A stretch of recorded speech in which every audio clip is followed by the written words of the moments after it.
working? Yes, it is. There we go. Hello. Hi, everyone. Welcome to the stream. Already, my thing is saying that frames have been skipped, but it's fine.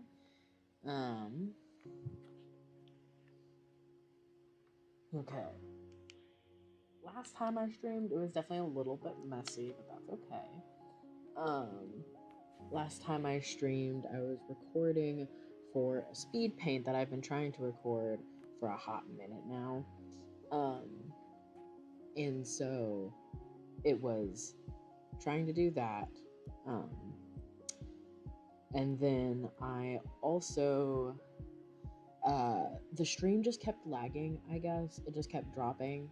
And I think that that's because I had a screen recorder and my drawing app and this going at the same time. I have an old computer. If you're new to the stream and you don't know, my computer is not that old, but she does not function well with having to do multiple things at once. It's the same reason why I can't like stream games right now, because my laptop is not built to stream a lot of things. And she functions well enough right now for art streams. I would like to eventually. She works well enough for everything I use her for. But every time I like have a browser open while I'm streaming, she shuts down. She doesn't like it. So like last time, a bunch of frames got skipped. One of my friends who watched the stream said that it just lagged out, so they never saw the end of it. The good news is that the VODs record all of it regardless of how bad it lags, or at least to my knowledge they do, because every time I've looked at my VODs for streams that have crashed or lagged, the only times the recording part is weird is when the stream itself entirely crashes and cuts out. But I also don't watch my VODs in depth because they're VODs. I use Twitch to upload them to YouTube, and I go, here's the VOD for the stream. And I type my captions and everything for it, but so the VODs usually come out fine to my knowledge. It's just during the stream my computer does not function well, trying to handle everything at once. I would love it if it did. It does not. I just wish it did. But so today we're gonna work on some ode art. I have a little art to-do list I need to work on.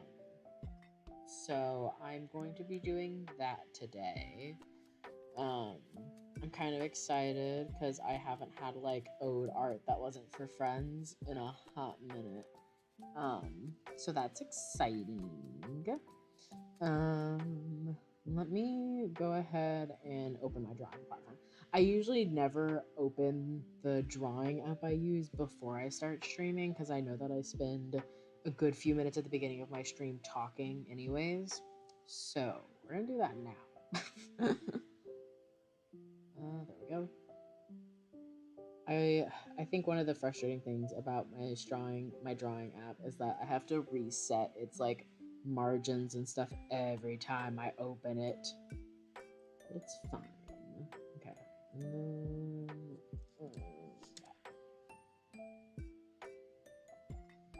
I really need to try and use my laptop to draw more often. I just don't.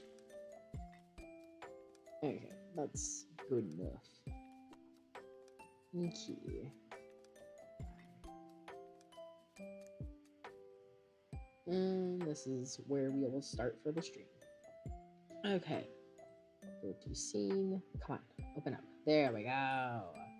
Alrighty. Okay, so I'm going to work on some ode art. You can't see the character that I'm drawing because the little chat box blocks it, but it's fine.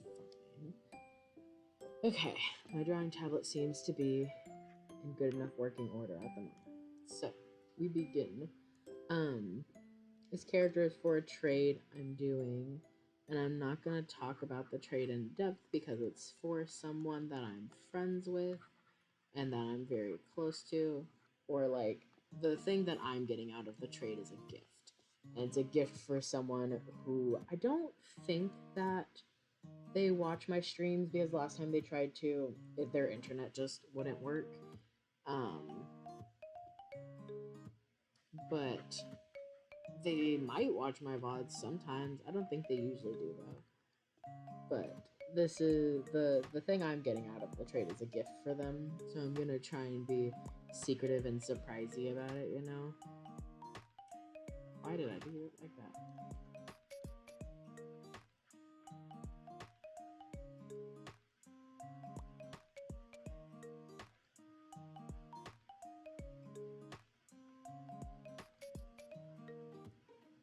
Okay, now my drawing app is starting to lag a little bit. Once more, my laptop, not good at handling everything. She does her best though, and she works well enough.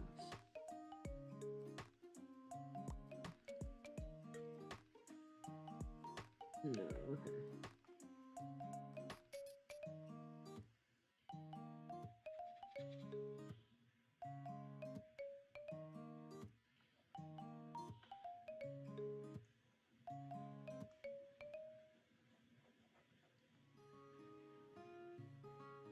Okay.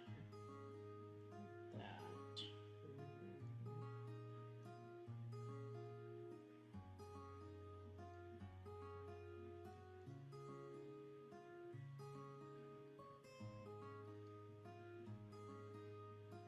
Hello, Martin. Anthrofiend, my friend.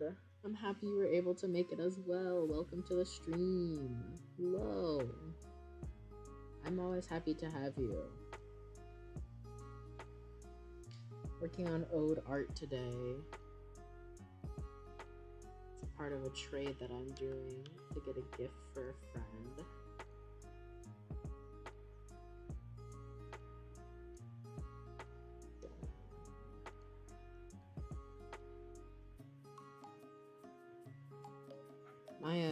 My speed paint video that I uploaded on YouTube is doing decently. It's doing better than some of my more recent videos before it, and that makes me very happy. Like, it got 16 views, and like less time than usual for my videos, and it just made me so happy. I was like, yeah, look at that. And not to mention, like, I was so proud of myself when I had finished, like, editing it, even though I didn't really edit it all that much. I didn't do a whole lot to it. I just, like, sped it up and added, like, closing screens and opening, all of that stuff, made sure that everything looked good. But, like, I was so happy. So, for this piece, it's ode art. I'm drawing someone's My Little Pony character. It's just like a sketched headshot, so it won't be anything too complex. I'll have to check if it's colored or not, because I don't remember. So glad this speed paint. Yes, I'm very happy about it. It made me very happy, and like, I was so excited to like see the finished product when it premiered, because of course I watched my own premiere. Mainly I watched it just so I could see the ending to make sure I set it up right, because I really like, and then the part I was most proud of was like the closing part where it's like, video recommended for you, subscribe, like those little buttons and stuff that people can click. I think that was the part that made me the happiest.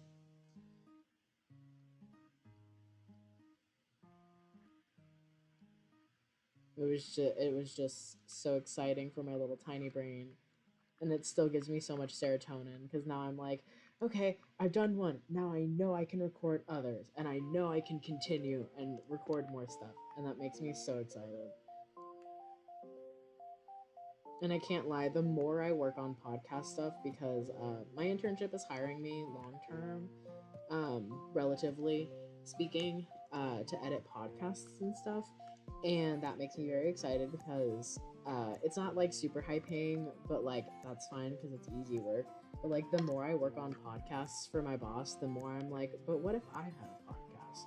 Which I probably won't do because I have enough on my plate.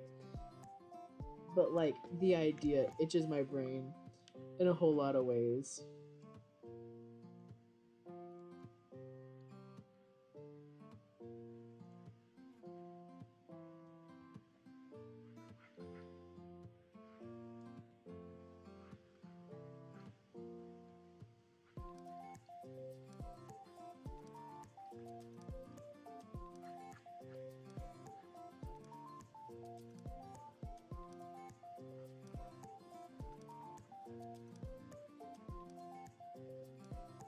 soon as I figured out how to set up the cards and end screens for videos, felt so accomplished. I feel you.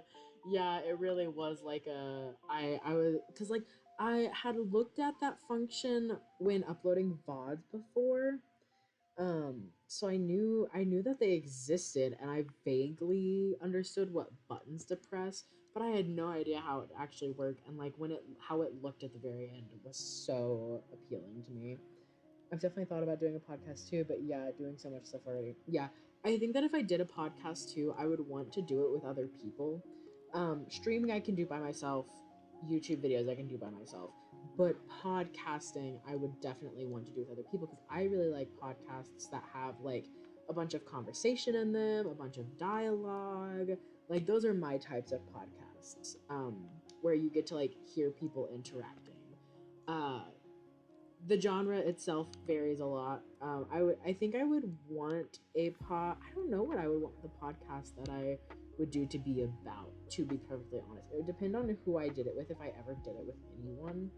Um, yeah, I really wouldn't know what it would be about. It really would depend on who I did it with and what their interests are and like what the lineup of our interests are. I think that part of the reason why I would want to do it with another person is that I think that it would be really nice to like take turns editing it and that type of thing. Because that like I feel like that so much helps the workload, split up the workload. Because like I've seen people who do podcasts together and they take turns picking the themes and scripting it and doing that type of stuff for it. And I feel like that would probably help a lot with the process itself and make it seem less daunting, you know? Because you'd have other people to help with it. You'd have other people who are there to like back you up and assist. Um, but yeah. Um, I really don't know what I would want it to be about.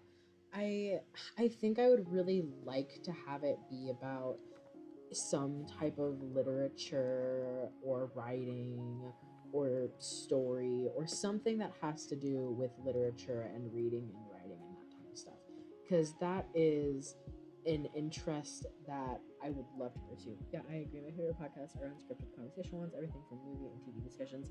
Yeah, yeah. I really like rambling ones. Like, and when I say scripted podcasts, or like when they take turns to script the podcast, I mean take turns picking a theme for it.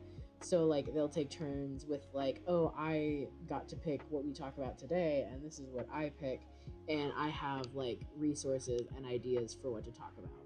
You know, I love those. They make me very happy. Um,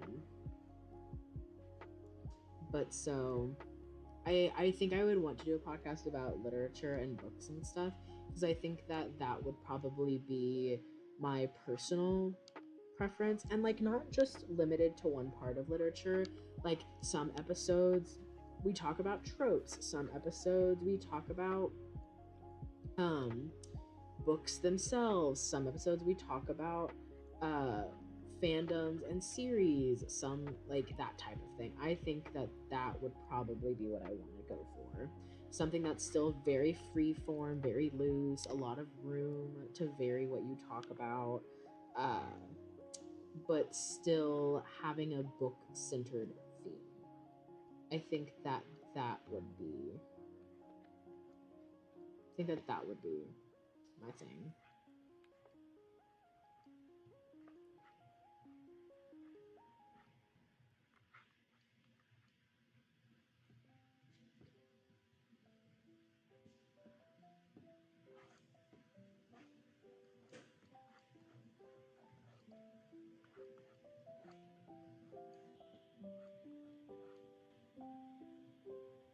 Two of my friends co-host a podcast about real life weird occurrences, cryptids, etc. They talk about two topics every week, one topic each. I love that idea. Yeah, yeah.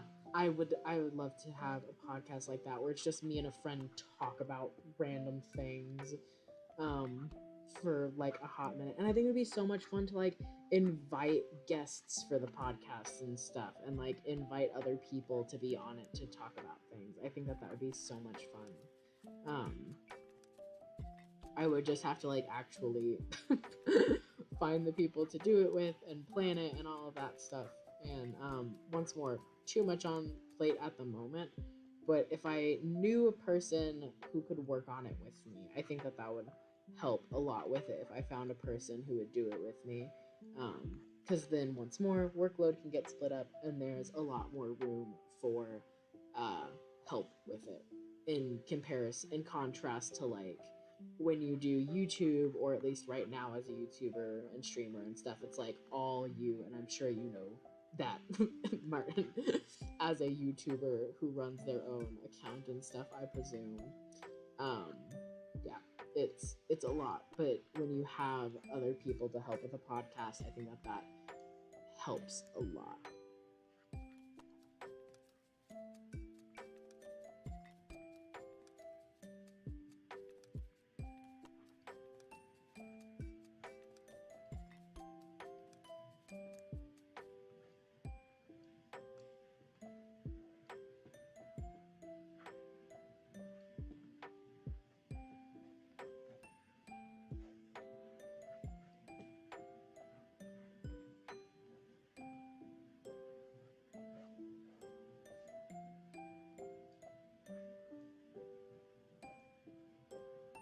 So if you ever end up pursuing a podcast, I'd be happy to guest. Yes. I think I would very much love to have you as a guest, especially because of all of the YouTube videos you have talking about literature. And just, it's always so interesting to hear you talk about the stuff that you read. And I think that you're really well spoken when you talk about it and bring up a lot of interesting stuff. So I would very much absolutely have you guest on that type of podcast because I think that you would add a lot of really nice stuff to it.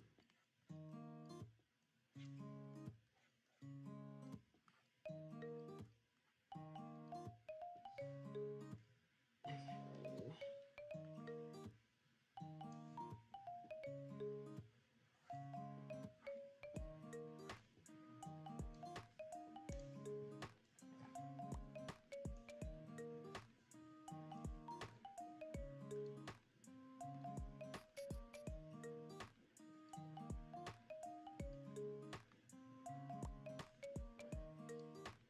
Here, and then I need to check. I'm gonna save this real quick, and I'm gonna check and see if this is a colored headshot or just a sketch.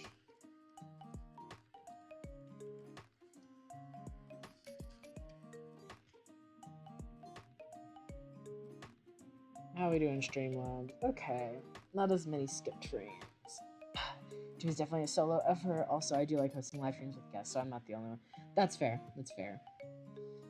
Of course. But yeah, no, that's totally valid. I definitely feel like sometimes the well, I was watching a YouTuber talk about this. So I love watching YouTubers do like masterclass courses or like try to experiment with things as already popular content creators. Um, because all of the content creators that I follow, when they talk about uh, things that um, when they talk about becoming a content creator, one of the things that they repeat is that it is a lot of luck. It does take a lot of like, you have to try really hard, but also sometimes you can try your hardest and it won't like take off the way you want it to. But that, you know, it takes a whole lot to get it together, to make it into what bigger content creators have. And what they do sometimes is they get into those like master classes and stuff. Yeah, it's colored headshot. Okay.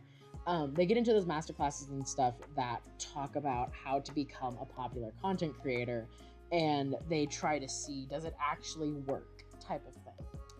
And this YouTuber I watched, Drew Gooden, he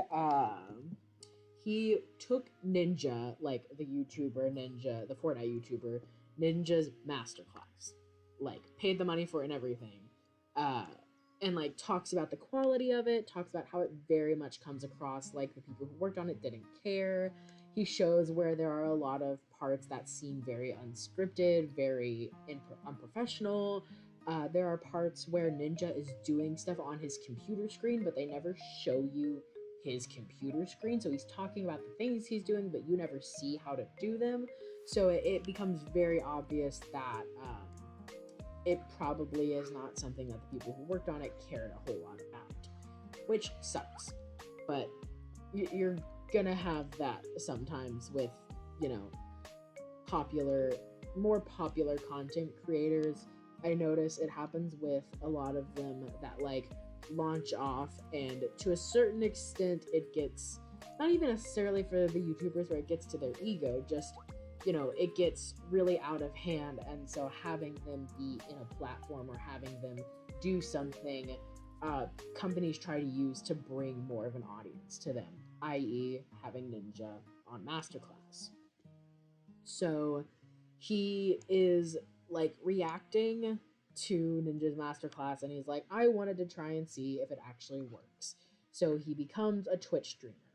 Or he like makes a new Twitch streaming account, because he has one for himself as a YouTuber, but doesn't use it that often. But so he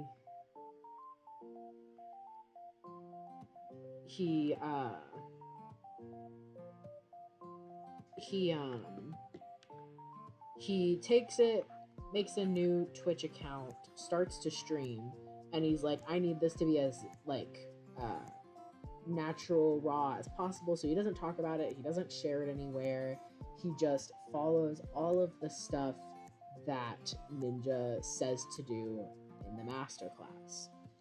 And he talks about how like the entire time he like, it's maybe one viewer every time, 2 viewers, and that's it. And he has like 1 person the entire time he streams, or no, 2 people, because his final stream is a 24-hour stream. But before that, he like only had 1 person who ever said anything in chat. And so he talks about that a lot. He talks about it a lot and how it felt. But one of the things, the point of me bringing this up was talking about carrying conversation. But he talks about how it was really hard for him in a lot of his streams to keep up the energy, to like talk, to make the stream entertaining if there was no one in chat. Because with no one in chat, there's no one to carry out the energy, to help hype you up, to, you know, help replicate the energy you need to stream. And I really relate to that as a streamer, because personally for me, it gets really hard to stream when there's no one in chat, or when, like, it's mainly when there's no one in chat because you don't know how to carry the conversation by yourself. There's no one feeding into it, there's no one adding to it, it just feels empty. And it feels really awkward to try and carry that conversation on your own. And so I very much related to that as a streamer, and obviously not a very big streamer. Not having people in chat and not having people to help talk to or move conversation, it gets really difficult to keep up the energy, to, you know, make the stream entertaining, so that way anytime someone does join, you have such a short period to like get their attention and incline them to stay for the rest of the stream. And it can be really difficult to try and do that when there isn't anyone initially there to help carry the stream and the discussion. I took Neil Gaiman's masterclass on writing, which was quite stunning. Sorry to hear. Yeah. Also, you've reminded me that I'm in the middle of Danny Elfman's masterclass on composing and forgetting to actually do that.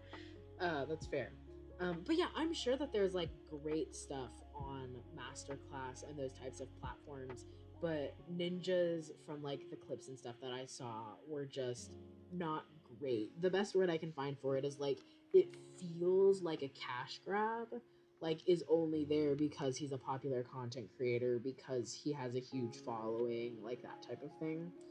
And it's less about the quality of it and more about just the fact that he's famous, I guess, if that makes sense. But yeah, I have never personally taken Masterclass just because I know that it costs money and I cannot pay money for it. It costs money, right? Masterclass costs money. I'm pretty sure it does. But I've seen trailers for it that look super interesting. Like, I don't remember whose masterclass it was, but I saw a trailer for someone's masterclass that was on world building, and it looked so cool. just like from what they talked about in the trailer. Um,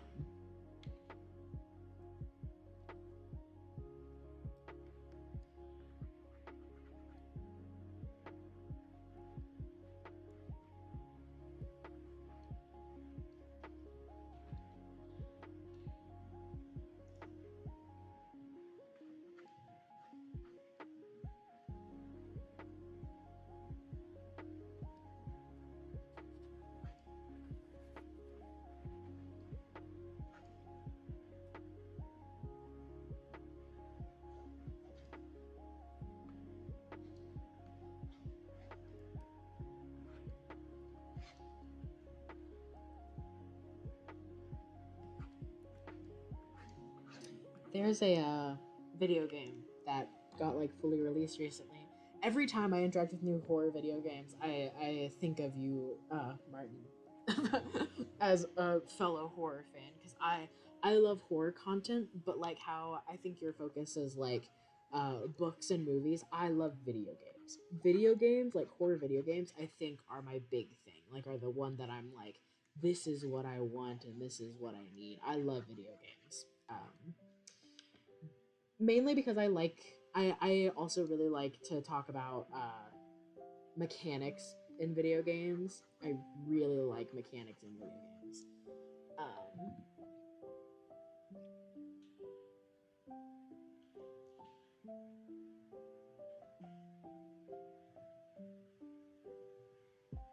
um, it's very clear. My parents gifted me a subscription. It's very fair. My parents gifted me a subscription for Christmas a while back. If you want to watch, well, thank you. I very much appreciate it. Oh yeah, I was talking about video games. So I love horror video games, and I feel like if there was like book versions of a lot of the video games I get into, I would really like to read the books for them, I guess. I think that my thing is that video games have a easier time keeping my attention. Movies I struggle with just because it can be really hard for me to sit through a long one, but horror movies specifically I have an easier time sitting through, just because I find them more interesting usually. Um, and then reading is something that being in college I just have much little time for, except for during breaks. And even then, I come home and half the time I work, or I'm just too tired all the time because I just spent way too many months straight reading textbooks. Um, but so uh, there's a video game that recently got released, and I have never seen this movie, but a lot of people who have seen it have compared this video game to it. The Autopsy of Jane Doe is the movie. The video game itself is The Mortuary Assistant, I think is the full title. Um, and it is a video game where you play as a mortuary assistant, and the bodies can get possessed, and your job is to burn the body that is being possessed by the demon. Games are so cool, but I don't play a lot of them myself. I find them more stressful than movies or books. That's fair. That's very fair. I think part of me just finds them easier to grasp my attention because there's a lot more stimulus going on with them usually. One a YouTuber that I really like is John Wolf, who critiques horror video games. Usually is what he ends up doing. Don't get me wrong, I still love like YouTubers like Markiplier, Jacksepticeye, Crank Gameplays who play horror video games and just like vibe with them. But I personally have a lot of fun with John Wolf and watching his YouTube videos where he critiques horror video games when he, plays them. Because he's played a lot of them and he talks about gimmicks that are used way too often or tropes, and I tend to agree with him on a lot of the tropes.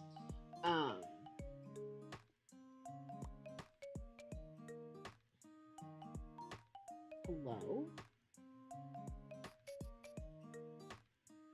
My stream disconnected for a minute there. Hello. Sorry about that. Did I lose Martin?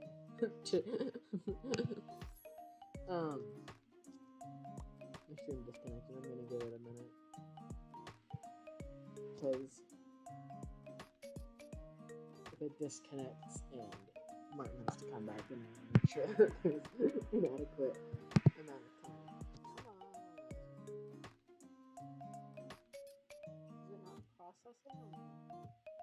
Twitch. There we go. Okay. Martin sent a chat. Let me get my life together. Yeah, the stream is starting again, so I have to... Okay, the recording is still going. We're fine there. See, Martin, the stream crashed, and so it says that it's starting again. Come on. Give me a second and we can keep talking about the mortuary assistant, but I need my life to get itself back together first. Why are you doing this to me?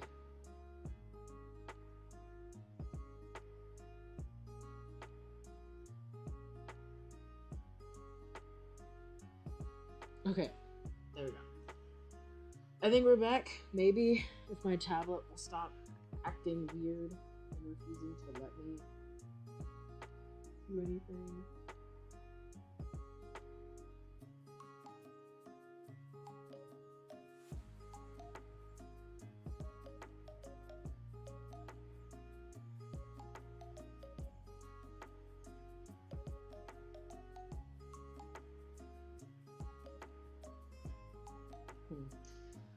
I don't think my tablet's gonna load again for some reason. It's just not working. So give me a second. Yeah, it said that the internet on my laptop disconnected, so the internet on my tablet might have disconnected. But anyways, so one of my horror YouTuber friends is playing the mortuary assistant right now. I can link you to there. Ooh, yes, fun. I like that. Yes, please. But so, the mortuary assistant, it's very cool. I'm very much enjoying it so far, like watching it. However, the game Outlast will always have a special place in my heart. I am back. Yay. Okay, cool. I'm glad I'm back for you. I'm still trying to get my tablet to work. Not my drawing tablet, but like my actual iPad tablet. Okay, cool. I'm glad that I'm back. The recording continued. I guess the stream itself, though, crashed, and now it's back. But I was talking about John Wolfe, and John Wolfe as a YouTuber who critiques horror games. But John Wolfe's YouTube, I really like. I really like his critique of horror games. I think that he does a really good job when talking about them. And I usually agree with a lot of his critiques, just because I also like to watch a lot of horror video game YouTubes, and I really like obscure horror games and stuff. I just think that they're so fun to watch. I don't really play them personally because they will give me anxiety, so I'd rather watch someone play them, and then it's easier on my brain. But I still, there is one game franchise that will forever have a special place in my heart, and that is Outlast. Outlast, the video game series, the very first game specifically, like, launched my, that's fair. But Outlast is what really launched my love for horror. Outlast really did it for me. Because, like, at the time that I got interested in Outlast, I had started watching YouTube videos with horror games, like Amnesia, those games and stuff, and I really liked them. I thought that the world building was fun. I liked the horror-y concepts. I was, like, experimenting with drawing gore and horror things as well. And I'm still personally intrigued by how my art style changed over the years, and like that when I first started drawing, I was obsessed with drawing gore and horror, and then now it's like I can't stop drawing cute things, and I really like mixing the two. But so Outlast is such a good game. Yeah, I feel you. I watch really morbid and creepy movies and super dark movies. My favorite video game franchise. Yeah. But Outlast is a franchise that I would die to have more content for. And I think Red Barrel is coming out with another game for it that's like not the same as the other ones. I don't think. I think it's more I think it adds to the world building though, because like every game so far has taken place in a different location, but like has a common thread to it, type of thing. So it's been like a it's been um it's been a minute since they've come out with a game. I know that much. I don't remember when their last game came out, but if I look it up, it'll make me feel old. Because I still think that nothing will ever beat the first Outlast game, in my opinion. Nothing I ever will be exposed to will ever do it more for me than that game. God, I love that game so much. I really like Eddie Gluskin's bit, but that's just because of tropes that I am a fan of. Um, I know that Outlast has comics, and I would die to own them. I think they have comics anyways. Or they have books. They have something with more world building in them than what you see in the games, I think. And it's not necessarily with different characters, it's adding to the characters that already exist to my knowledge. But like I would die to own Outlast merch. That's one of my things with like older games. Any older fandom actually. Is that so few of them have merchandise. And that's one of the things that makes me sad about like horror movies and horror books and like niche fandoms and stuff, is that they don't have like fan art or active fan bases or merchandise that you can get. And then my tiny brain's response is just make it yourself. Make it yourself and sell it, because if no one else is making it and you're looking for it, I guarantee you there's other people looking for it too. Like, and I found a company that another artist recommended, that you can like order keychains and stuff from, and like there is a feral temptation inside of me to like make keychains and stuff. That I think that might be an interesting thing to do next, for like art, is make more stuff for horror franchises that I'm interested in. What is it doing? Oh, I turned down the expansion when I did pixel art.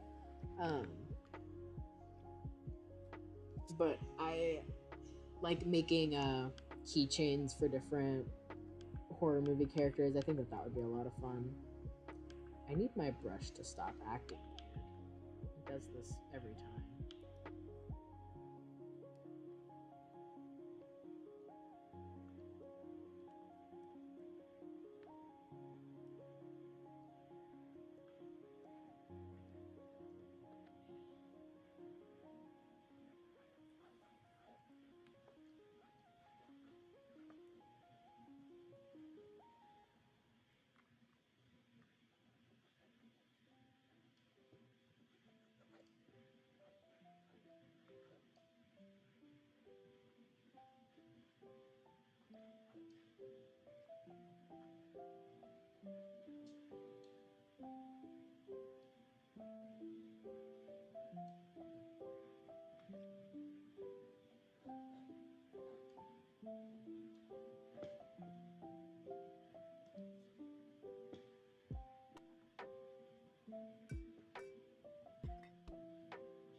I mean, from my movie-centric perspective, there's a lot of indie artists making great horror stuff. I don't know as much about horror game merch though.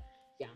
Well, like, I meant very specifically about merchandise. Like, there are a lot of artists making good horror content.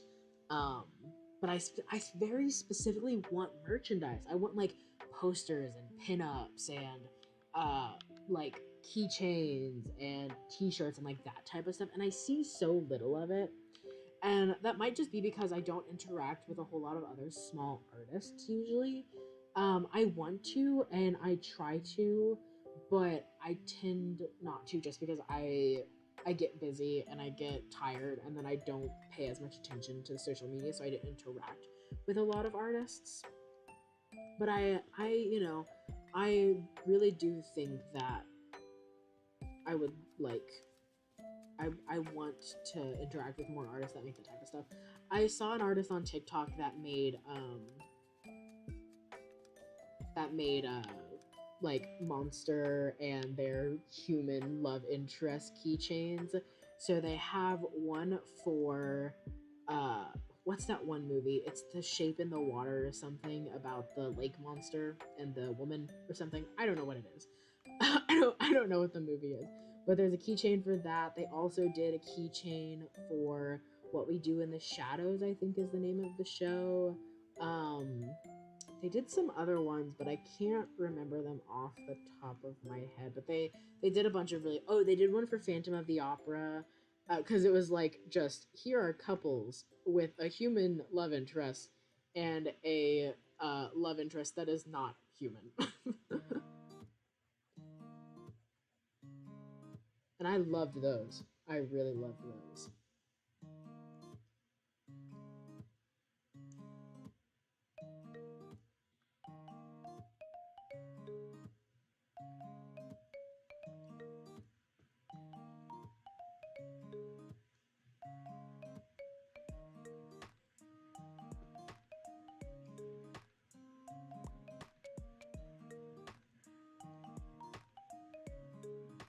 I think she's done. Look at her. Their companies like Fright Rise, especially. Ooh, okay. Nice, that's fair. Okay, I think that this piece is done now. I'm going to download it and then send it to the person I owe it to though first. So I can be like, hey, what do you think of this? Let's do that.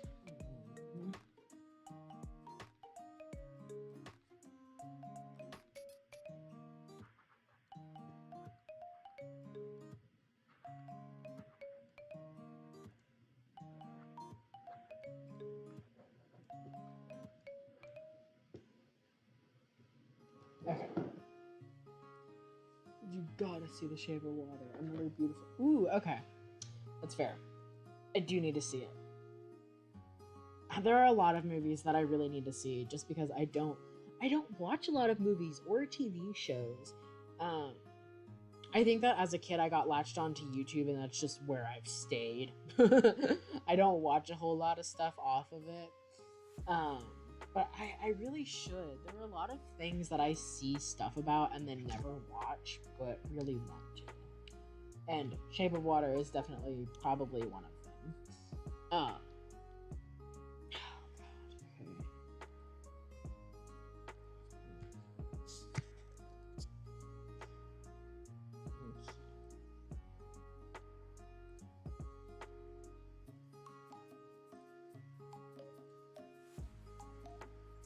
Oh. My back hurts. Okay. I will put Shape of Water on our to watch together list. Yes, absolutely. Have you ever watched a playthrough of Outlast? Because it's not a TV show or a movie like we would count on our list. But I would love to watch a playthrough of Outlast with you because I think that it would be a lot of fun. We would have to, we would have to do the Whistleblower and the DLC for the first game. And then the second game only has one version, but the first game has the DLC and the Whistleblower. But I think that one of my favorite things about Outlast that like really got me as a writer and creator is that one of my favorite things to see is stories told from one perspective and then you get them told from a different perspective. And Outlast is one of those games that does that, where I can't remember which is which, but one version of the game you play as an employee who works at this company. That is the common thread that ties all of the games together so far. So similar how Resident Evil has Umbrella Corp and the zombie virus that is a common thread through every single game. In Outlast, you have a corporation that is the that is the singular common thread between them so far. And I mean, like, you kind of have a thread of, like, there are religious motifs in each game so far, but they are the strongest in the second, and I think you really only experience them on a short level in the first game. So there are definitely, like, common denominators and, like, slight facets that are the same, but the corporation, uh, and I don't remember what the name of the corporation is, but there is a corporation that serves as the common thread for both games. Um, yes, Outlast playthrough. Um, but it's just so interesting, because the video game has the DLC and the whistleblower, and oh, I think I know which one the whistleblower is, because it's like, whistleblower is a term for a person, and you play as someone who is, like, by definition, I suppose, a whistleblower in the game.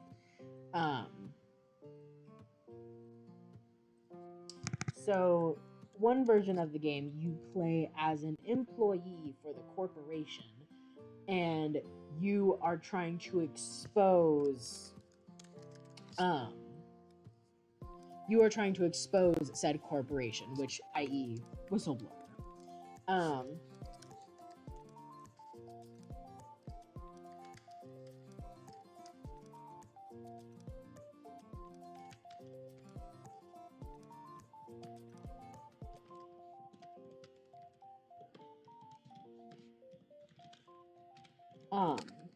But so you play as in one version you play as the whistleblower. In another sorry if you heard my clickety clackety typing. I was sending a picture of the art piece you all watched me do to the person it is owed to. Oh wait, I totally forgot something. Oh no. Here. Wait, do I like... Gosh darn it.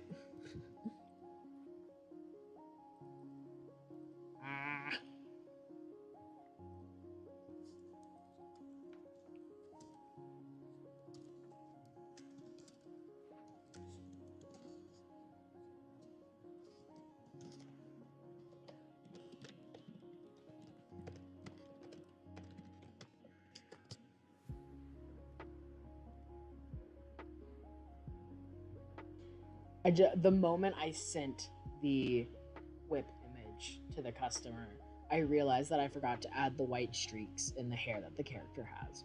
So I had to send a follow-up and be like, I'm sorry. Anyways. But so in one version of the game, clickety clackety ASMR. But in one version of the game, you play as a whistleblower who is trying to expose the company for what it's doing. In the other version of the game, you play as a journalist who is the one who's been informed about the company, or something along those lines. So in one version, you play as someone from the inside, and the other version, you play as someone from the outside. And there's not necessarily a narrative difference, because the games, at least the first game, there isn't a whole lot of narrative for the characters. They both have a motivation of get out and get safe, but there's still a level of, like, it's just a main character. There's not a whole lot of, like, backstory to them, at least not until, like, when you look at their lore via comics or written pieces for the game. As you play them, they're, to my remembrance, if I remember correctly, there's not a whole lot to them aside from just being the main characters of the game. But so it's still so interesting. You get so much more narrative for the main character in the second game. Because in the second game you play as a reporter again, but you play as a different reporter and everything. But the games are just so good. I really do love the games. I am very excited for the next thing that they come out with. Let me see. Yeah, the next game they're coming out with is the Outlast Trials. And it is a prequel to the other two games. which makes sense based off of the ending of the second game, which I will not spoil. But yeah, it is a prequel that builds onto something that is talked about in the first game, I think. I don't think it's talked about in the second game, though. But yeah, oh my gosh, I gotta follow this developer on Twitter because I don't right now, and like apparently they post concept art for stuff, and I need more content. I need more. Outlast is such a good franchise, and like it's been so long since they released the second game, um, and I'm so excited for the next one to come out. I wonder if they've.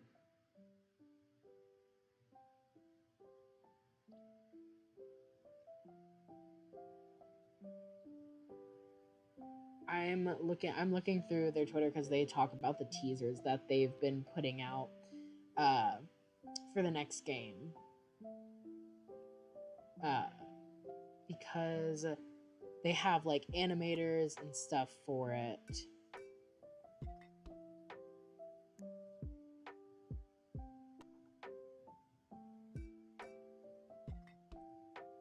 So is it? Give me a second, my brain. Yeah, okay. But yes. So the next Outlast game is supposed to come out this year, where they're going to try and release it this year. Originally it was supposed to be released in 2021, but then the pandemic made it really hard to develop anything. The second Outlast game, the last game that they put out for the Outlast franchise, came out in 2017. That makes me feel old because I remember that game vividly. Like I remember it so vividly. But yeah, so like there's Outlast Trinity, which is just a combo pack that they came out with, and it's just the first 3 games, which is Outlast Whistleblower, and Outlast 2. And then there's the Outlast Trials, which is a prequel to the first 2 games, that builds on a thing that is talked about in the first game. I wonder if they've come out with anything else aside from Outlast. No, they haven't. Yeah, the only stuff that Red Barrels has put out is the Outlast games. It looks like, at least.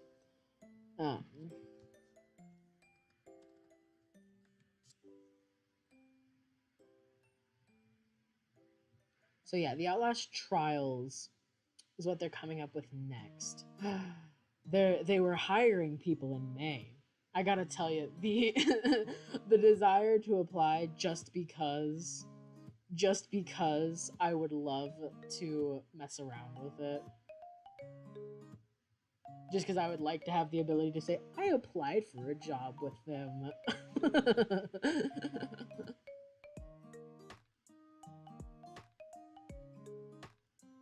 Yeah, no, I am nowhere near experienced enough to apply for the position.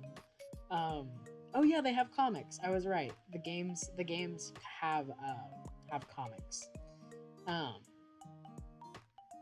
Yeah, so there's the Murkoff account is the series of comics thing.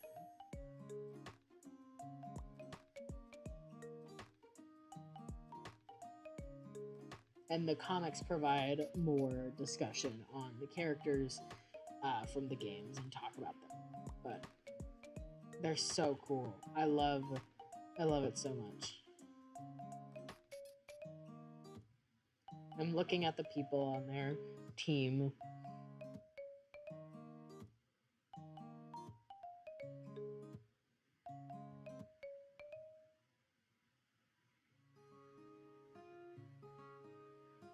I'm already very excited for watching this with you, given how passionate you are about Atlas.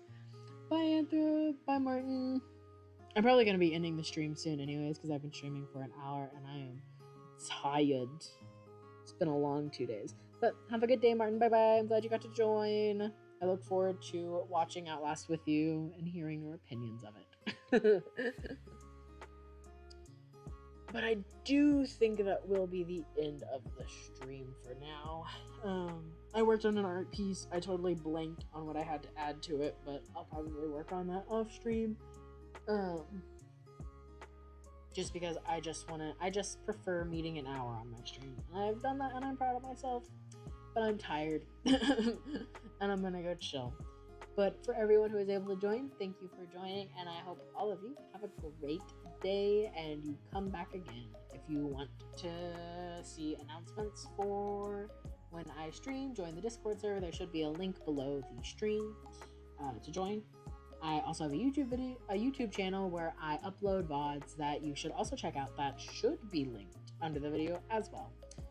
If it's not, you can just look up Sailor Shark and I will pop up. But thank you everyone who was able to join. I had a lot of fun. Have a great night. Bye bye.